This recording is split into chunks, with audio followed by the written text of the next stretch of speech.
Alors, je vais vous raconter l'histoire de la Megillah d'Esther. En l'an 3392, après la création du monde, le roi Assuérus, Ahasverosh, monta sur le trône de Perse. Son empire était immense et comprenait 127 pays. Au bout de 3 ans de règne, il offrit une fête royale qui dura 180 jours.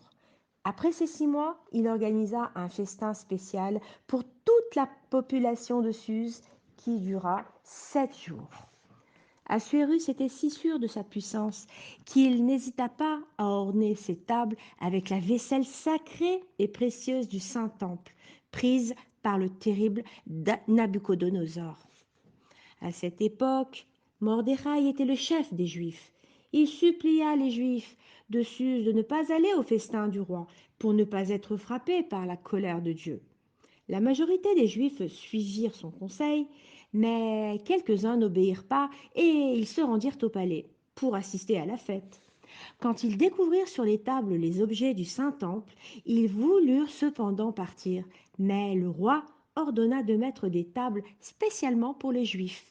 Ainsi, les invités juifs mangèrent des mets et du vin non cachers, et ils s'amusèrent autant que les autres invités.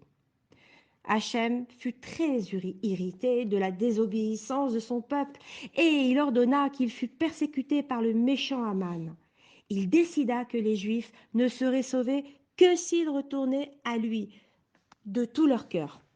Le dernier jour de la fête, le roi, éméché par le vin, se mit à se vanter de ses richesses et de la beauté de sa femme, la reine Vashti, petite fille du roi Nabuchodonosor. Un invité, éméché lui aussi, mit le roi au défi de prouver la véracité de ses paroles et de montrer la beauté de la reine aux invités. Le roi envoya immédiatement chercher Vashti pour qu'elle se présente aux invités. Mais celle-ci refusa d'obéir au roi. Assuérus se mit très en colère et réunit ses 7 conseillers pour savoir comment juger la reine pour sa désobéissance. Memouchan, c'était Aman. Le conseiller de grade le plus bas conseilla au roi d'exécuter Vashti. Ainsi, le jour même, Vashti fut mise à mort. C'était un jour de Shabbat. Elle payait ainsi les souffrances qu'elle avait si souvent causées aux enfants juifs et aux femmes juives en les faisant travailler dévêtues le jour du Shabbat. Après la mort de Vashti, des recherches furent entreprises pour trouver une nouvelle reine pour le roi. Toutes les belles filles du royaume furent emmenées au palais. Elles avaient un an pour se préparer par des soins de beauté et de magnifiques robes à se présenter au roi. Et c'est ainsi que Esther fut amenée au palais. Elle était la cousine de Mordechai et elle avait été élevée par lui, car elle était orpheline. Esther ne voulait pas être choisie pour reine. Elle fut ainsi la seule de toutes les filles à ne rien demander. Pourtant, dès son arrivée au palais, tout le monde fut séduit par sa modestie et elle fut traitée avec respect et déférence. Sa beauté venait du rayonnement de son âme, qui lui donnait un charme et une grâce particulière. Et le roi la préféra à toutes les autres et la choisit comme reine. Elle s'entoura alors de loyaux serviteurs juifs qui l'approvisionnaient en nourriture cachère et bien sûr Esther cacha au roi qu'elle était juive, obéissant ainsi à Mordechai. Celui-ci tous les jours se rendait au palais pour prendre des nouvelles de la jeune femme. Un jour, Assuérus parla à Esther de son désir d'avoir un conseiller juif comme Daniel, le fidèle serviteur de Nabuchodonosor. Esther lui parla alors de Mordechai, un sage descendant du roi Shaoul. Et c'est ainsi que le roi désigna Mordechai pour qu'il se tienne à la porte du palais pour juger ses sujets. Un jour, Mordechai surprit la conversation de 2 valets du roi, Bigtan et Teresh, et qui voulaient empoisonner le roi. Il releva à Esther et le complot. Et Esther en informa à son tour le roi au nom de Mordechai. Les 2 hommes furent pris alors alors qu'ils apportaient une coupe empoisonnée. Ils furent mis à mort, tandis qu'il fut inscrit dans le livre des annales royales que Mordechai avait sauvé la vie du roi. Le cruel Aman descendait d'Amalek, le plus grand ennemi des Juifs. On peut dire même, eh bien, le premier antisémite. C'était l'homme le plus riche de son temps, car il avait volé les trésors des rois de Juda. Le roi, impressionné par sa richesse, le nomma chef du conseil des ministres, et il ordonna à chacun de s'incliner devant Aman par déférence. Mais comme Aman portait sur sa poitrine l'image de l'idole qu'il adorait, Mordechai refusa de se prosterner devant lui. Aman, furieux, voulut se venger et tuait Mordechai et avec lui tout son peuple. Il fit alors une longue liste de fausses accusations contre les Juifs et il se rendit chez le roi. Il offrit 10 000 étalons d'argent, un trésor fabuleux pour compenser les dépenses qu'entraînerait l'exécution des Juifs. Mais le roi lui-même n'aimait pas les Juifs.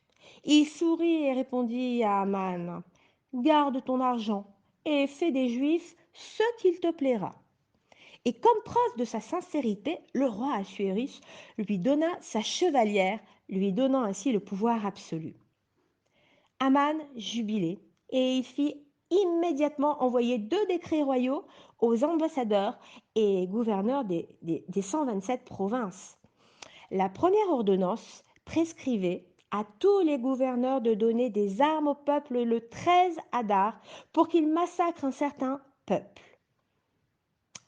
La deuxième ordonnance ne devait être ouverte que le 13 Adar. Elle indiquait le nom de ce peuple dont les jeunes, les vieux, les hommes, les femmes et les enfants devaient être tués partout où ils se trouvaient, c'est-à-dire le peuple juif. Les 2 ordonnances étaient munies du cachet de la chevalière du roi. Elles étaient donc irrévocables. Aman fit tout cela en secret pour que les Juifs n'aient pas la possibilité de se sauver. Mordechai remarqua la joie débordante de Aman et il comprit que celui-ci tenait une surprise en réserve. Il fit signe à 3 enfants juifs de lui dire ce qu'ils avaient appris à l'école ce jour. Le premier enfant récita « Tu n'auras pas à craindre les terreurs soudaines ». L'autre récita « Formez des projets et ils seront anéantis. Parlez et votre parole n'aura pas d'effet car Dieu est avec nous. » Le troisième enfant ajouta « Jusqu'à votre vieillesse, je serai le même. Jusqu'à votre blanche vieillesse, je vous porterai. Je l'ai déjà fait et je vous sauverai. » Le visage de Mordechai, en entendant ces versets, s'éclaira et il embrassa les jeunes enfants. Aman avait vu la scène. Il s'approcha et demanda « Que vous ont dit ces enfants pour vous rendre si heureux, si heureux ?» Ils m'ont apporté de bonnes nouvelles et ils m'ont dit de ne pas craindre tes machinations. Aman, rouge de colère, cria « Je commencerai par les enfants juifs. » La nuit, Mordechai fit un rêve. Le prophète Élie lui révéla le complot de Haman. Le prophète ajouta que les enfants étaient menacés pour avoir mangé non cachère 9 ans auparavant au festin d'Assuérus. Seul un profond repentir pouvait les sauver. Mordechai se réveilla, déchira ses habits, ses vêtements, et se rendit dans les rues de Suse en criant et en pleurant. Quand les Juifs surent qu'ils étaient condamnés à mourir le 13 Adar, ils éprouvèrent une grande douleur. Mordechai fit parvenir à Esther un mot et pour lui apprendre les décrets royaux et il lui demanda d'intervenir auprès du roi pour sauver le peuple juif. Esther répondit qu'elle était prête à servir son peuple, mais que personne n'avait le droit de pénétrer dans la salle du trône sans y avoir été invité par le roi, et ceci sous peine de mort, sauf si le roi tendait son spectre à l'intrus. Je n'ai pas peur de mourir pour mon peuple. Mais que gagnerait-il si je devais mourir en vain? si le roi ne me tend pas son spectre. Mordechai lui répondit alors, tu dois risquer ta vie, mon enfant, pour sauver ton peuple, sans penser à ta sécurité personnelle. Aie confiance en Dieu. Et si tu ne veux pas risquer ta vie pour eux, sache qu'Hachem leur enverra le salut d'une autre façon, et toi, tu périras. Esther demanda alors à Mordechai d'ordonner à tous les Juifs de jeûner et de prier 3 jours, jusqu'à ce que Dieu nous entende et ait pitié de nous. Puis elle ajouta, moi et mes servantes, nous jeûnerons et nous réciterons des prières, puis le 3e jour, j'irai voir le roi, et si je dois mourir, je mourrai. Mordechai accepta la demande d'Esther, bien que le jeûne tombât pendant la fête de Pessah. Puis, il réunit les enfants juifs et il pria avec eux. Le lendemain, le 3e jour, Esther se rendit à la salle du trône. Le roi aperçut Esther qui se tenait à l'entrée de la salle. Elle était pâle et fatiguée du fait du jeûne prolongé, mais sa figure avait un charme extraordinaire. Assuérus lui tendit aussitôt son spectre, et la reine, soulagée et pleine d'espoir, s'approcha et en toucha la pointe. Très surpris de cette visite inattendue, Assuérus lui demanda tendrement: quel souci as-tu, ma très chère Esther, et que pourrais-je faire pour toi? Si tu désires la moitié de mon royaume, je te la donne. Esther jugea le moment non propice pour parler au roi, mais elle se contenta d'inviter le roi à un banquet préparé spécialement pour lui et Aman. Et le roi, bien sûr, accepta. Quand le roi et Aman arrivèrent au banquet, le roi lui demanda à nouveau quel était son désir. Mais Esther l'invita seulement à un 2e banquet pour lui et pour Aman pour le soir suivant. Elle promit de lui révéler alors ce qu'elle désirait. Aman fut plein de joie des attentions de la reine Esther. Il décida de faire disparaître son ennemi Mordechai sans attendre le 13 Adar. Sa femme lui conseilla de le faire pendre et aussitôt Aman fit dresser une potence de 50 coudées de haut. Cette nuit-là, les Juifs priaient de tout leur cœur, pleins de remords sincères. Esther préparait le 2e banquet et le méchant Aman préparait la potence. Seul le roi Assuérus dormait calmement. Dieu le vit dormir et il dit à l'ange Gabriel: mes enfants sont en danger et ce sot dort tranquillement. Rends-toi auprès de lui pour troubler son sommeil. Le roi se réveilla subitement et ne put se rendormir. Il se fit lire le livre des mémoires. Le livre s'ouvrit sur l'histoire de Mordechai, sauvant la vie du roi. Il se rendit compte qu'il n'avait pas récompensé Mordechai, puis il se rendormit. Il rêva alors qu'Aman se tenait au-dessus de lui, en tenant une épée levée. Il se réveilla en sursaut. À ce moment-là, Aman arriva. Il voulait demander au roi l'autorisation de pendre Mordechai. Assuérus lui demanda: comment le roi pouvait-il honorer un de ses sujets? Aman pensa qu'il s'agissait de lui, bien sûr, et il répondit: il faut le revêtir des habits royaux et avec la couronne royale sur la tête. On le fera passer dans les rues de Suse, assis sur le cheval du roi, tandis que les plus hauts fonctionnaires de l'État marcheront devant lui en criant: ainsi est-il fait à l'homme que le roi veut honorer. Le roi pensa alors que Aman avait des vues sur la couronne, et il fit ordonner de se dépêcher de faire tout ce qu'il venait de dire à Mordechai. Le juif et Aman fondit en larmes en déclarant que Mordechai était son ennemi juré, qu'il préférait lui donner 10 000 étalons d'argent plutôt que de lui accorder cet honneur. Le roi lui répondit: donne l'argent à Mordechai, mais qu'il soit accordé aussi l'honneur que tu as proposé. La tête basse et tremblant de rage, Aman dut exécuter, et Mordechai, somptueusement vêtu, majestueux et imposant, traversa à cheval les rues de Suse, conduit par un âne qui criait: Ainsi est-il fait à l'homme que le roi désire honorer. Le roi arriva avec Aman au deuxième banquet. Il demanda tendrement à Esther ce qu'elle désirait, lui proposant à nouveau de lui accorder la moitié de son royaume, si tel était son désir. D'une voix pleine d'émotion, la reine répondit au roi: Je ne souhaite qu'une seule chose, c'est que ma vie et celle de mon peuple soient préservées, car nous devons être exterminés. Qui ose faire une chose pareille? Questionna aussitôt le roi. Esther tendit un roi accusateur vers Aman. C'est notre ennemi, le méchant Aman. C'est lui qui a fait tuer la reine Vashti, et c'est lui qui lui encore, qui veut m'ôter la vie. Aman, atterré, se mit à genoux devant la reine et la supplia de lui faire grâce de sa vie. À ce moment-là, un serviteur dit: As-tu appris, roi, que Haman a fait dresser une potence de 50 coudées pour Mordechai, que tu honores? Vois, elle est plus haute que sa maison. Le roi ordonna alors qu'on y pende Haman. Ainsi fut fait, et la colère du roi s'apaisa.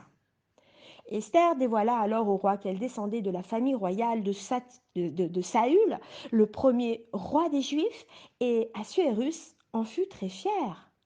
Il nomma Mordechai, le cousin d'Esther, lui aussi issu de cette noble famille royale, à la place de Haman, chef du conseil des ministres, et il lui ordonna et lui donna l'anneau royal. À Esther, il offrit le palais de Haman. Mais les deux décrets irrévocables étaient toujours en vigueur. Mordechai et Esther trouvèrent la solution.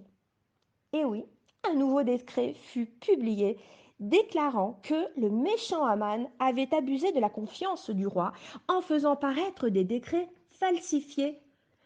Au lieu de décréter la suppression des persécuteurs des Juifs sur tout le territoire, il avait ordonné l'extermination des loyaux citoyens juifs. Par ordonnance royale, les Juifs furent autorisés à s'assembler le 13 Adar pour se défendre contre leurs ennemis et même pour attaquer et tuer tous ceux qui les menaceraient. Ainsi, le 13 Adar, les Juifs se rassemblèrent sur la place publique de chaque ville, chaque village, condamnant à mort par ordre du roi tous ceux qui avaient été cruels et méchants. 75 000 hommes prêts à tuer les Juifs furent mis à mort, plus 500 à Suse, ainsi que les 10 fils de Haman. Le 14 Adar, les Juifs célébrèrent la victoire. Mais les Juifs de Suse continuèrent à juger et à tuer les derniers ennemis des Juifs, qui sont en même temps les ennemis de toute l'humanité, bien sûr. Le 14 Adar. Ainsi, ce fut le 15 Adar qui fut un jour de fête pour les habitants de Suse. Esther demanda que le 14 Adar, c'est la fête de Pourim, oui. Le 15 Adar pour les villes fortifiées, à l'instar de Suse, soit déclaré un jour de fête éternelle pour toutes les générations. Et c'est ainsi que c'est la fête de Pourim, jour de joie et de réjouissance. Et c'est ainsi que nous lisons la Megillat d'Esther chaque année, que nous jeûnons le 13 Adar et que nous lisons la Megillah d'Esther, eh bien, le soir du 13 Adar, puis le lendemain matin, 14 Adar. Et bien sûr, à Yerushalayim, Purim Shushan, eh bien, seront les lectures de la Megillat d'Esther le mardi soir et le mercredi matin. Voilà pour la fin de l'histoire. Qu'Hachem nous donne la santé, la joie, et on n'oublie pas de nous réjouir. On n'oublie pas que cette magnifique histoire nous rappelle que nous sortirons vainqueurs, qu'Hachem est toujours là auprès de nous, qu'Hachem nous aime plus que nous-mêmes nous nous aimons et que c'est notre Père, notre Papa Bashamaim. Chag Sameach, Purim Sameach.